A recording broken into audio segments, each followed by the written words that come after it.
For most of human history, humans have simply been at the mercy of illness, which we didn't well understand and which sometimes seemed to strike lords just as easily as it did peasants.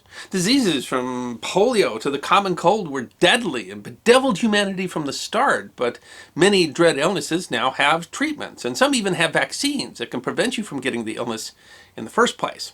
And it might surprise you to find out that the basic idea of inoculation is not new, but has been practiced for at least many hundreds of years, even though it wasn't always readily understood or accepted by the medical community.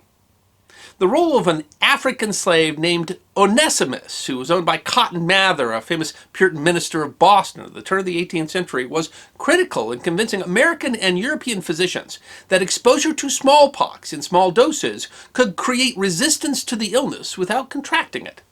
It is history that deserves to be remembered. Smallpox is a devastating disease caused by the variola virus that occurred throughout human history, often in outbreaks that killed large numbers of people and caused significant disruption. The disease is characterized by a skin rash that turned into characteristic fluid-filled bumps with a depression in the center. It's highly contagious, and historically death rates were about 30%, and survivors often had extensive scarring or even blindness.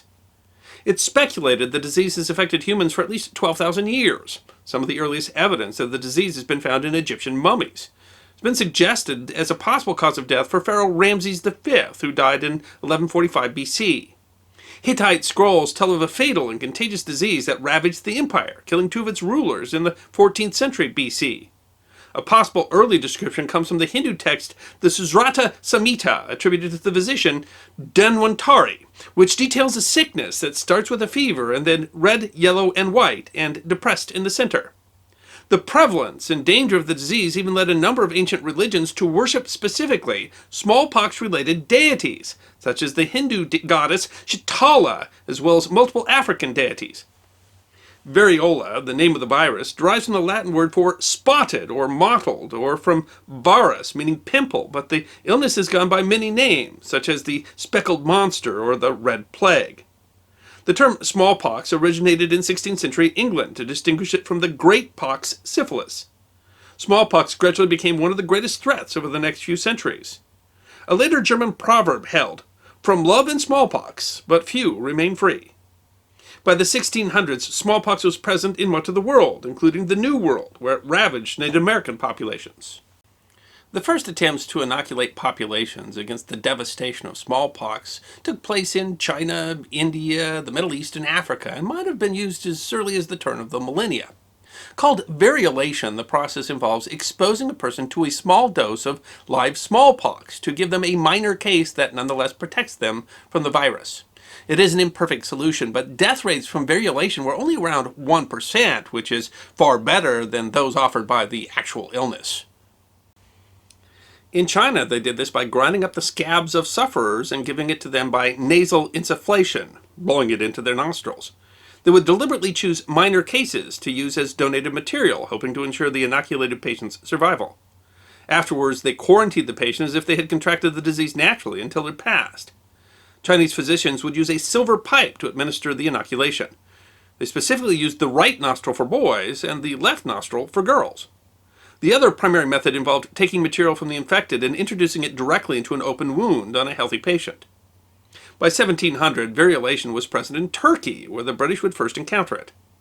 Lady Mary Wortley Montagu had lost a brother to smallpox before she contracted the disease in December of 1715. The disease was said to have marred her face and left her without eyebrows. In 1716, her husband was appointed ambassador to the Ottoman Empire, and Lady Montagu accompanied him to the country. She was a prolific writer and wrote about much of her journey, including her famous 1717 letter to a friend. "The smallpox, so fatal and so general amongst us, is here entirely harmless, by the invention of ingrafting." She described the Turkish custom of women inserting smallpox into the veins of the uninfected to give them a mild form of smallpox. They have very rarely above 20 or 30 in their faces, with never mark, and in 8 days they're as well as they were before the illness. Mary had her own son inoculated in Constantinople and brought the news back to England. English authorities had first heard of the method 20 years earlier, when 2 reports were sent to the Royal Society, but no action had been taken. The Royal Society later published 2 reports on the practice, in 1714 and 1716, which reached the prominent Boston minister, Cotton Mather. He wrote to a member of the Royal Society that he had read the papers, but that their content wasn't new to him. He had already heard of variolation. In 1706, a slave was presented to Mather by his parishioners. We don't know what his birth name was, but Mather gave him the English name Onesimus, after a slave mentioned in the epistle of Philemon. Mather wrote that many months before I met with any imitations of treating ye smallpox with the method of inoculation, and were in Europe, I had from a servant of my own an account of it being practiced in Africa. Mather says that when asked if he had ever had smallpox, Onesimus responded, yes and no, and after describing the process and showing Mather the scar, said it was a common practice among his people. Other slaves would tell the minister similar stories. For Mather, the discovery of variolation as a remedy was both a medical and a spiritual answer to smallpox. He saw the cure as a providential gift that Africans had been given by a merciful God. In America, the primary methods of preventing smallpox outbreaks were quarantining incoming ships and isolating those who were ill. In mid-April 1721, 2 British ships coming into the Boston harbor from the Caribbean passed by the quarantine station without stopping. 2 slaves on board one of the ships already had smallpox, and several of the crew were incubating the disease. At the end of May, Cotton Mather wrote, "The grievous calamity of smallpox has entered the town." There hadn't been an epidemic of smallpox in Boston for 18 years, and the 1721 outbreak would be the worst for the city in the 18th century. Harvard announced that its commencement would be private, so visitors would not risk spreading the illness. Dr. William Douglas said the disease had rendered this large and populous town of Boston a mere hospital. The funeral bells rang so often that the churchmen were ordered to only ring 1 bell at a time, and that only at designated hours. In Charleston, across the river, it was ordered not to ring more than 3 bells in one day for the burial of any person, lest it be discouragement to those who were ill with the smallpox. Mather had only a small amount of medical experience, but he saw the possibility of inoculation to be a miracle that needed to be implemented. On June 6, he sent the reports from the Royal Society to local physicians to encourage them to begin the practice of inoculation. When he received no response, he pressed Dr. Zabdiel Boylston and convinced him to test the practice. Boylston inoculated his youngest son, as well as 2 of his slaves, and all 3 had recovered within a week. Encouraged, Boylston inoculated 7 more people by July. Despite these early successes, the practice raised a horrid clamor among the people of Boston. Mather was not shy about saying that he had learned the practice from slaves, including Onesimus, and many people in Boston thought that advice from slaves was not advice at all, but an attempt to overthrow their masters. William Douglas said Mather was too eager to accept the advice of an army of half a dozen or half a score Africans. Boylston and Mather became the target of much invective. The city's selectmen were convinced by other doctors who claimed that inoculation only spread the disease and ordered Boylston to stop administering the procedure. Reverend John Williams wrote that the practice violated the laws of medicine. Inoculation, he said, was not the treatment of a disease, but the creation of one, and that it made doctors into people who hurt instead of helped. The New England Courant newspaper, helmed by Benjamin Franklin's brother James, came out against the practice, saying it spread rather than prevented smallpox. The fight became vicious enough that in November of 1721, someone threw a lighted grenade into Mather's house. Dr. Douglas was rare in the colonies because he held a medical degree from Europe and became one of the most vocal opponents. He claimed variolation killed more than it helped, and that ministers were not qualified to offer medical advice, especially when they were trusting the testimony of slaves. Many slaves, to my knowledge, have assured their masters that they had the smallpox in their own country or elsewhere, and have it now in Boston. Some Puritan ministers, such as Mather's father, Increase Mather, defended inoculation, believing that the will of God was to be discerned in nature as well as in revelation. But the practice challenged other Puritan beliefs. Puritans found meaning in affliction, and Reverend Williams openly wondered if inoculation was circumventing divine will, would only serve to provoke God more. He said there was no mention of inoculation in the Bible, which made the practice unlawful, and others worried that deliberately infecting their neighbors and risking their death violated the commandment, "Thou shalt not kill." Mather stood firmly against these beliefs, saying, "Whether a Christian may not employ this medicine and humbly give thanks to God's good providence in discovering of it is a miserable world. God had given men the resource to save themselves. It was up to them to use it." By early 1722, the epidemic had subsided, but the debate over inoculation continued long after. Of a population of 11,000, 6,000 cases of smallpox were recorded, and about 850 of those died, a death rate of about 14%. Of the almost 300 people Boylston had inoculated, only 6 had died, a rate of less than 2.5%. By the numbers, Onesimus' method had proven successful, offering the potential to save thousands of lives. It wasn't the success of the experiment in Boston that would convince Douglas, however.